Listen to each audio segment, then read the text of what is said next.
The Redevelopment Agency meeting of August 15, 2007 is called to order a second time. This meeting has been properly noticed and posted in compliance with the open meeting law, and these proceedings are being presented live on KCLV Cable Channel 2 and are closed captioned for our hearing impaired viewers. The Redevelopment Agency meeting, as well as all other KCLV programming, can be viewed on the city's website at www.kclv.tv. The proceedings will be rebroadcast on KCLV Channel 2 and the web the Wednesday of the meeting at 8 p.m. and also on Friday at 4 a.m., Saturday at 7 p.m., Sunday at 7 a.m., and the following Monday at 1 p.m. As usual, we make the announcement that the building is protected by a state-of-the-art detection and suppression sprinkler system, so if alarms should activate during the meeting, please evacuate using the exits, and once outside, assemble on the Las Vegas Boulevard side of the property. Employees wearing safety vests or our city marshals will inform you when it's safe to re-enter the building. That's an automatic announcement. We make it every time we have a meeting. We have no reason to suspect that the alarms will ever activate. Okay, well, I want to welcome everybody. This is a new experiment on the part of the council, where we're starting our redevelopment agency meeting an hour earlier at 8 o'clock, and going to see how it works. Good to see that there's some hale and hearty folks who were able to make it this morning, and you're certainly welcome. We'll call item number 3, which is approval of the final minutes by reference of the regular redevelopment agency meeting of June 6, 2007, and June 20th, 2007. May I have a motion, please? Yes, Your Honor. No additions or deletions. I'll make a motion for approval of the minutes, please. Thank you very much. Let's vote, please. Post. Motion carries. As I said before, Councilman Brown has been delayed. Apparently there's an accident, and probably won't get here before 8:30. There's a big pileup on the freeway, so he's excused, of course, for that reason. All right, item number 4 is RA 12-2007. Discussion and possible action regarding a resolution finding the project proposed by the Commercial Visual Improvement Program agreement between the Redevelopment Agency and Parkway Center LLC and 24 Hour Fitness USA Inc. as a tenant and CVIP participant at 100 City Parkway to be in compliance with and in furtherance of the goals and objectives of the Redevelopment Agency. This is in Ward 5. And Mr. Adams, happy to hear from you. Good morning, RDA board members. My name is Scott Adams. I'm here in the capacity as your operations officer of the Las Vegas Redevelopment Agency. This morning we have 3 visual improvement program items. These 3 items will take up substantively during the RDA meeting, but as you know, there's a companion item on each of these that's a resolution consenting to the actions taken by the Redevelopment Agency that gets approved by you acting as the City Council on the Council agenda. So as you take these items up and approve those, the final approval is contingent upon your passing those corresponding resolutions on the City Council agenda, and those are resolutions 61, 62, and 63. This first item is a visual improvement program grant request for a project to install signage in support of the new 24-hour fitness health facility at the Mulaski Corporate Center. I have on the overhead a view of the existing Mulaski Corporate Center, and then at the lower level a shot of where some of the signage would be installed on the facility. This has been, this and actually the next item are very important grants that not only meet the terms of the visual improvement program, but they were indeed incentives that were used, that we worked with the building owner on and the prospective retailers, and attracting these businesses into the building, into the downtown areas. I know the 24 Hour Fitness is the first new fitness center to actually locate in the downtown area, and this was a grant that was instrumental in getting that commitment for them to locate downtown. This is a typical request for an amount not to exceed $50,000, and it would be for signage as indicated in the described photographs, and there is a representative here from the Mulaski Corporate Center, and I believe even the tenant, to answer any questions you may have regarding this project. Sure. Would they please come forward to the rostrum? Thank you. Mr. Worthington, can you tell us a little bit about it, please? It's a very exciting prospect to have a facility of this nature in our downtown is something that would not have been dreamed of several years ago. Yes, good morning, Mayor and Commissioners. For the record, Richard Worthington, Mulaski Companies, 3111 South Maryland Parkway. Thank you for your time and listening on this item this morning.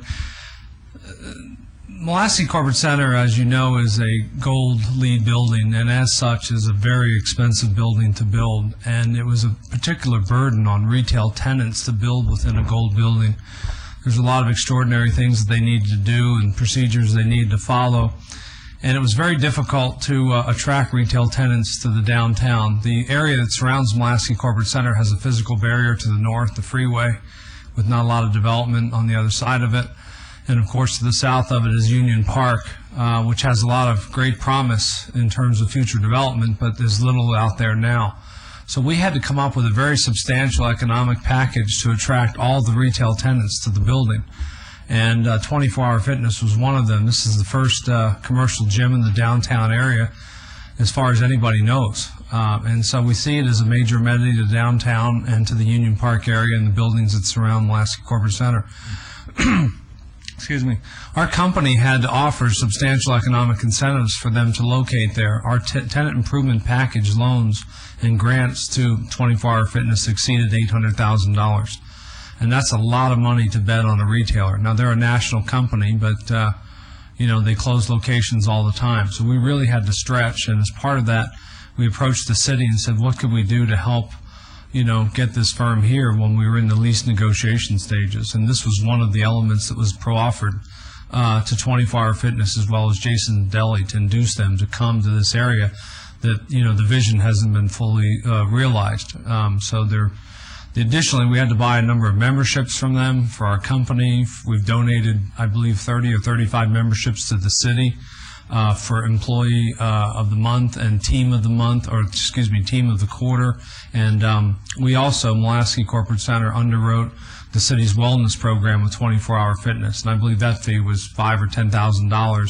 Again, as a way to not only thank the city for their support of this project, but also to inject, valuable economic dollars into 24-Hour Fitness. So it was all these things combined that made this possible. But I understand this is going to be a state-of-the-art facility.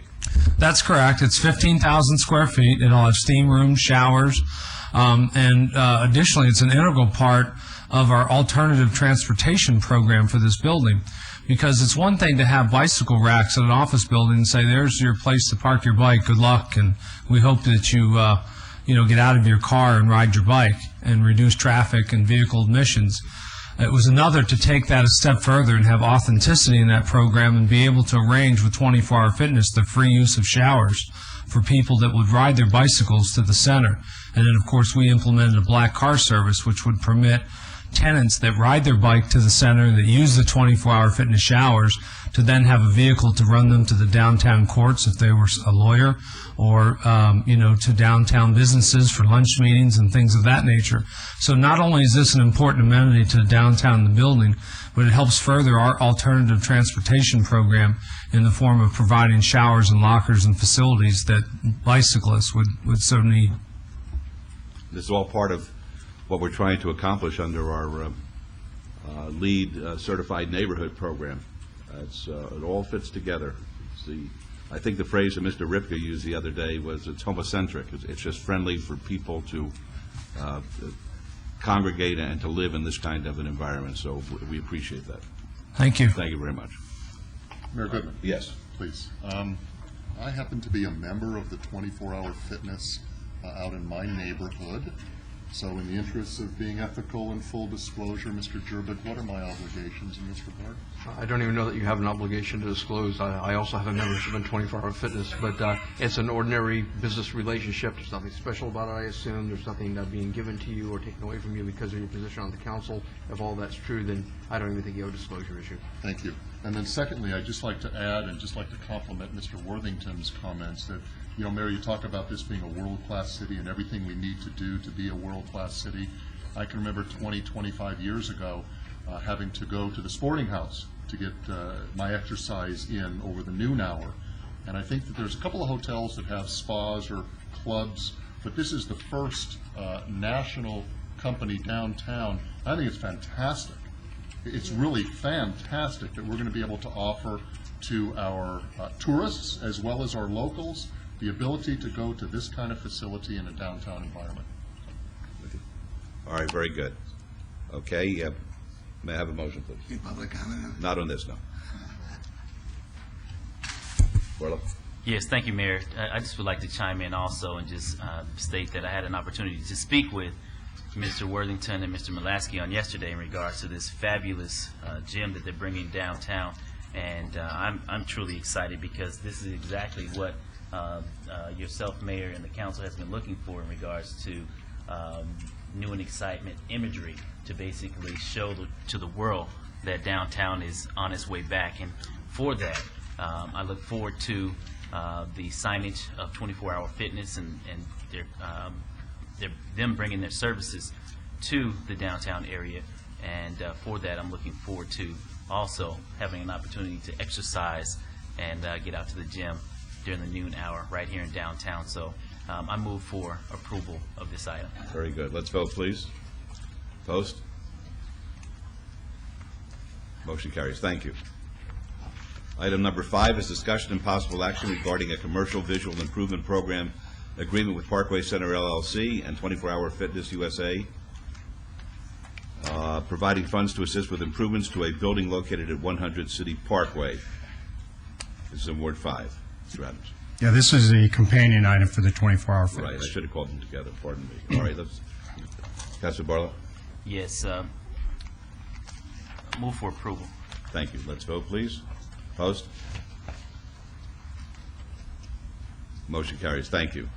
All right, I'll call items 6 and 7. 6 is RA 13-2007, discussion and possible action regarding a resolution finding the project proposed by the Visual Improvement Program agreement between the Redevelopment Agency and Parkway Center LLC and Deli Planet, Inc., doing business as Jason's Deli as tenant and CVIP participant located at 100 City Parkway. This to be in compliance with and in furtherance of the goals and objectives of the Redevelopment Agency. It's in Ward 5. And then item number 7 is discussion and possible action regarding a commercial visual improvement program agreement with Parkway Center LLC as owner and Deli Planet, Inc., doing business as Jason's Deli as tenant and CVIP participant, providing funds to assist with improvements to a building located at 100 City Parkway. And, of course, this is in Ward 5 as well. And the item is related to Council Item 61 and RDA Item 6. Mr. Adams? This is virtually the same type of grant as I mentioned previously with 24-Hour Fitness for the same facility. I've got on the overhead the same shot of the Mulaski Corporate Center with the signage package that we're supporting the funding of for Jason's Deli. Again, my comments that I made regarding 24-Hour Fitness apply also to Jason's Deli. Anybody from Jason's Deli here? Come on up, please. Tell us about it.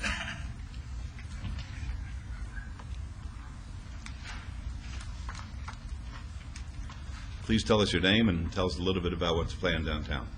Morning. My name is Chris Flynn. I'm the marketing director for Deli Planet, Inc., Jason's Deli here in town. Thank you for having me up here this morning. Essentially, our decision to go downtown was a weighted one. Of 170 delis within our company, this will be the third of any that are downtown, 2 of which are in downtown Houston. So for us to go into a downtown arena, it requires a lot of consideration, most of which has to do with traffic. A considerable portion of our business has to do with traffic and what walk-in traffic and what can be seen within town and what can be seen as people drive by. The signage improvements will constitute a significant portion of being able to bring those people into the deli as well. So while it wasn't the only decision for us to go in there, it had a significant impact on our decision to go into the building. And hopefully, once we're in there, we can address some of the breakfast concerns that I heard mentioned this morning for starting so early in the morning. So. And you intend to have breakfast, lunch, and dinner? Yes, sir. Absolutely. Very good. Okay. Any other questions? Yes, sir. Yes. I'm familiar with your restaurant in the Boca Park. Yes, sir. Square footage-wise, what is the size of the one that's going to go in the Mulaski building? Very similar in the 3,500 square foot range, very similar in size to the location in Maryland Parkway. What about the one in Boca Park? It's a little bit smaller than that. That's one of the larger units in the company. So it'd be about 80% seatage compared to that one. Okay. All right, very good. Any other questions? All right, Councilman Barlow. Yes, Mayor. Not on this one. Thank you. I would like to move for approval, subject to all staff's conditions, and also would like to thank Jason's Deli for bringing another alternative eatery downtown, diversifying what we currently have. So look forward to coming out and patronizing your establishment. Thank you. Okay, let's vote on item 6, please. Opposed? Motion carries. Item 7, please. Move for approval, subject to all staff conditions. Thank you. Please vote. Opposed? Motion carries. Thank you.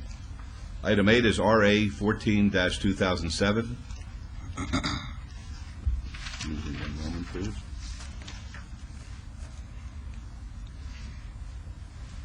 I- 8 and 9, right. 8 is RA 14-2007, discussion and possible action regarding a resolution finding the project proposed by the Commercial Visual Improvement Program agreement between the Redevelopment Agency and Towanda LLC, doing business as Rebecca L. Burton Law Office, located at 801 South 6th Street, to be in compliance with and in furtherance of the goals and objectives of the Redevelopment Agency. This is in Ward 3. And item number 9 is discussion and possible action regarding a Commercial Visual Improvement Program agreement with Towanda LLC, doing business as Rebecca L. Burton Law Office, providing funds to assist with improvements to property located at 801 South 6th Street and Ward 3, of course. Mr. Adams. Okay, this is another visual improvement grant for a small building on 801 South 6th Street for a law firm.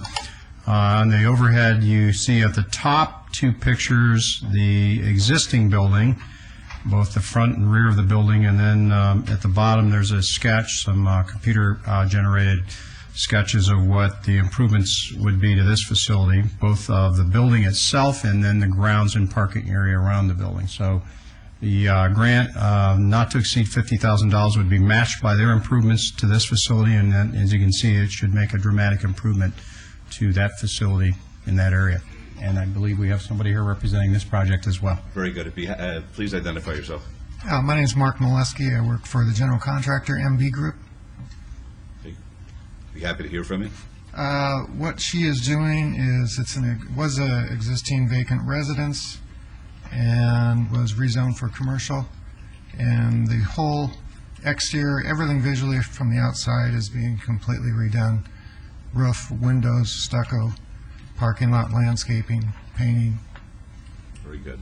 Councilman Wilson, did you want to make a statement? I need to, Mayor Goodman. This Please. applicant, Rebecca Burton, is a current tenant of mine in my current office building. In fact, I'm going to lose her to this project, but because she pays rent, I will abstain from voting on this item.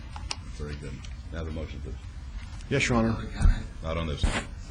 Again, this is one of those improvements to our downtown area. I welcome this improvement at this location, and I would move to follow staff's recommendation for approval of this item. All right, let's vote on 8, please. Opposed? Motion carries. And 9, please. Same motion, Your Honor, for the same reasons. All right, let's vote. Opposed, please.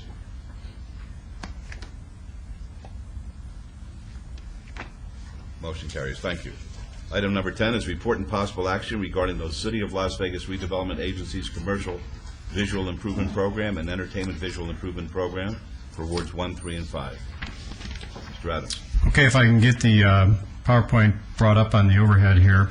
What we thought we'd do here is very briefly give you an overview of where we've been and over the last 3 years of the Visual Improvement Program. Last month marked the 3-year anniversary of the program. So we thought it might be nice just to kind of, recap just where we've been and maybe where we're going with the program. The program started in July of 2004, and at that time, you injected $1 million of funding into the program. You approved the program guidelines, and we've been administering the program since. It's been very successful.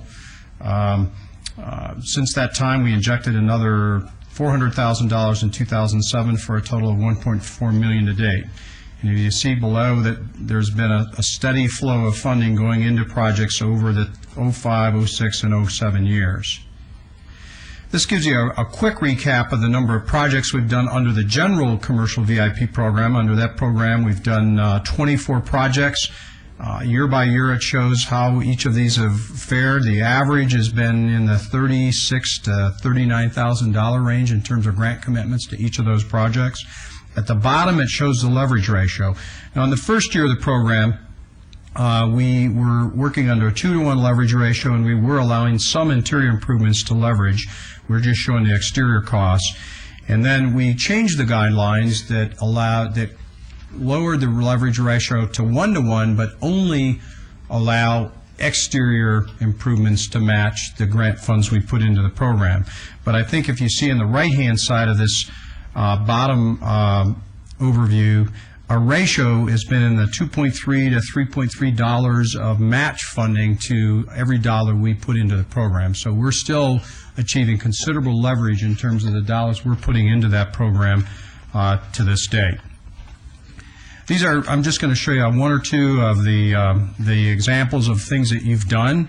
The Downtown Coffee Company was one of the largest. In fact, under the previous dollars I showed you, that's why we had a big leverage ratio in the first year of the program. This was one of the projects that we funded in the early year of the program, and there were a lot of dollars invested in this project, so that kind of skewed the leverage ratio. This is one of the smaller ones we've done, just like the one we just approved, where it was a residence that was converted to a commercial business, and they made substantial exterior improvements to the property there. There's another one, Granite Gaming on North First Street. We took there was an older building that was fairly nondescript, and then you see in the lower right-hand corner, they made a dramatic improvement to this property as well.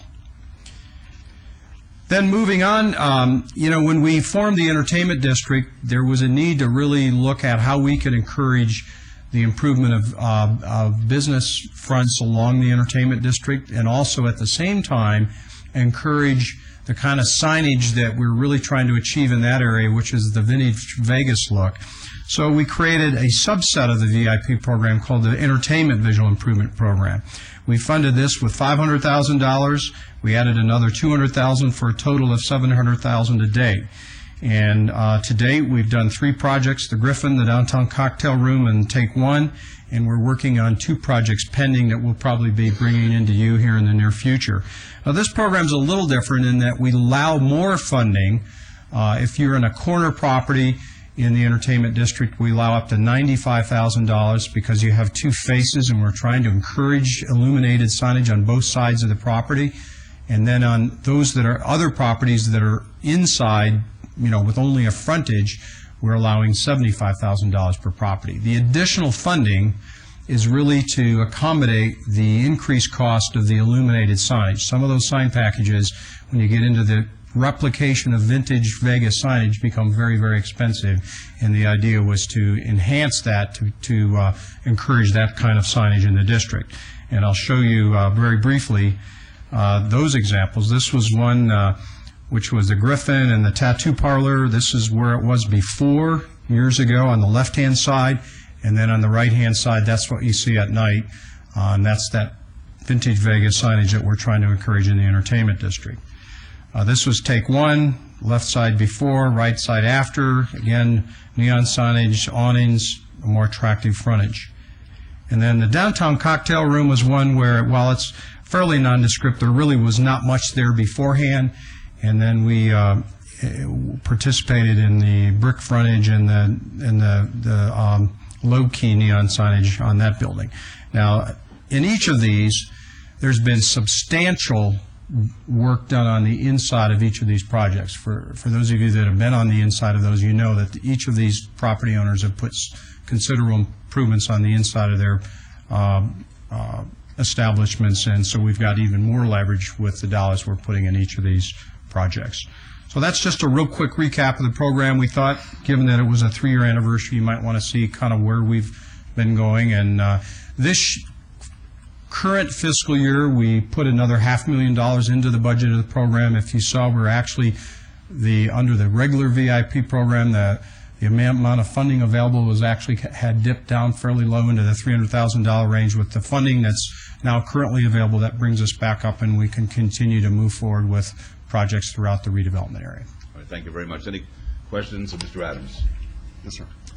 Councilman Wilson? Been drinking coffee this morning. I see that. Pretty active this morning. There will be, yes. What do we do, Scott, to promote or advertise or just get the word out to the people that can take advantage of this program, that we have funds available? Yeah, that's a good question. We do have a brochure on the program. It's in all of our brochure racks in our office. We have it posted on our website. In fact, the application program guidelines are on our website. And then as we meet with all of our clients, and that's throughout the RDA, and it looks as though a client is a prospect for visual improvement, we make them aware of the program and put them in touch with our program administrator. The program has been popular because it's sort of for the little guy. A lot of the things that we've been doing downtown have been some of the larger scale developments on Union Park and some of the other areas around downtown. And it's one of the tools that we have available that's for the little guy, the small business that's maybe the TIF rebate program and some of the other things that we do really don't apply to that small property owner. You know what I would suggest, and I'm just another guy making a suggestion, is how about some door-to-door walking? You know, the little guy, you talk about the little guys out there. I'm not sure if they're aware of the program, and I would just think that this would be a great opportunity for yourself or your staff to get out there and target some areas or target some businesses and make sure they know that we have this kind of program available, because I think it's a great program for the individual as well as the city of Las Vegas and all the people that are going to enjoy this kind of improvement. That's a good suggestion. I failed to mention that we have done targeted mailings in each of the major commercial corridors in the RDA, the MLK corridor, the Fremont corridor, the Eastern corridor, some of the big corridors, to the property owners along those corridors. But we're also now in the process of reorienting our business retention program into the RDA. And as we call on individual businesses and property owners as part of our retention program, which is that kind of face-to-face, door-to-door calling, this is one of those tools, again, that we're going to be able to make available as we go through that type of a program. Yes. Following along the same lines, though, I just want to reinforce, I see out here in the audience today we have some of our downtown business association members and stuff, and they're very, very active downtown. And there's not too many businesses that I don't think that they haven't been into and talked to about these type of programs that the city offers. And I think that working with the Downtown Business Association, I know it's been enlightening to me to be able to find out their involvement in what happens downtown. And I think it's just fantastic. Sure. Anybody else? Okay, yes, sir. Public hearing? Yes. On this item? Yep. Very good. Thank you, Mr. Mayor, for your gracious allowance of public comment on this public pertinent issue. Please identify yourself. Tom McGowan, Thank you. Las Vegas resident, in case any of you forgot. Just a couple of pertinent questions. How and when did, regarding item 9, how and when did the property owned and operated admittedly by Ward 2 Councilman Wilson become blighted? And if it's not blighted, how does it happen to be eligible for this CVIP program? You don't have to answer right now or at all. But I'd like the record reflect that you didn't answer. Point number 2. What about the properties, items 4 through 6 and 7 that are on the 61 acres? How do you develop, how do you redevelop a property that wasn't developed in the first place? Please explain that to the public so they understand what it is you do and how you go about it. Thirdly, it is in the closest understanding, the CVIP program does not provide any relatability between the interior decoration of a property and the exterior decoration of it, or enhancement, if you will. the grip at the downtown cocktail lounge, etc. Probably some of the reasons why the vast majority of downtown property owners are not eager to participate in your very generous program, as you stated, is because they don't typically spend money to improve their properties. They're in the business of making money, not spending it. Most of them, that is. And that could be documented if necessary. Finally, regarding the Burton property in particular, how did that become blighted and when? And regarding the entertainment visual improvement program, well, I want to ask you how you visually improve entertainment. You can do it orally or audio-wise. You can do some visually too, depending on who the people are who are doing the entertaining. But the important thing is the question, when and where was there an open public meeting and hearing regarding the establishment of a entertainment visual improvement program? And if none, why not? Now, you don't have to answer any of these public pertinent questions, but I recommend you do in your political interest, because they will certainly come to light downstream, probably sooner rather than later. Thank you. Anybody else like to be heard on this? All right, thank you. May I have the motion, please? Yes, Your Honor.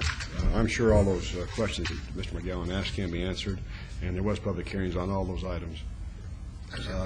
I would move to follow staff's recommendation, and with thanks to Scott and his team in OBD. I think they do a fantastic job for the city of Las Vegas, and I think we're on the right direction. So I make a motion to accept this report. Thank you. Let's vote, please. Opposed? Motion carries. Thank you. All right. Item number 11 is citizens' participation. Public comment during this portion of the agenda must be limited to matters within the jurisdiction of the Redevelopment Agency. No subject may be acted upon by the Redevelopment Agency unless that subject is on the agenda and is scheduled for action. So if you'd like to be heard, please come up to the podium, give us your name for the record, and we'll put the 3-minute timer on. Okay? Yes, sir. Tom McGowan, Las Vegas resident. I don't require 3 minutes, but in the first few seconds, I would indicate that I do wholeheartedly recommend passage of all the items on the redevelopment agenda. But I didn't have time to do that during the actual action period. Therefore, my recommendation would not count. But just so you know, I'm in favor of conscionable and responsible redevelopment. Any other kind of redevelopment, I don't need, neither do the people of this city or any other city, to my knowledge. Finally, I would indicate the significance of the Constitution as the supreme law of the land, the 1st, 5th, 9th, 10th, 14th amendments of increasing significance, particularly in the coming weeks, to all of you on this city council and in this city government, all of you, without exception, because the points that come up and are addressed relative to those inalienable rights and constitutional laws will be very strongly bearing upon your political future, if any. Finally, my name is Tom McGowan, not Rosa Parks. But there was only one Rosa Parks. There may be only one Tom McGowan. But there are a lot of other people out there with respectively individualized names who have the same rights as Rosa Parks and Tom McGowan, Steve Wilson, Oscar Goodman, Gary Reeves, and the rest of you people. You might confer with your city attorney to get his legal opinion as to the veracity of my remarks, just for the public record. But you don't have to. As a matter of fact, you don't have to do anything. Just sit there. Get through the day. It will be over soon. Thank you very much. Thank you. Would anyone else like to be heard at this time? All right, seeing none, then we'll... Sorry, no problem. It's a very good, it's a great country. It really is. It's a wonderful country, and those amendments are very dear to us, so I appreciate hearing about them. Okay, seeing that nobody else wants to be heard at this time, the meeting's adjourned, and our morning session of the City Council meeting will begin at 9 o'clock.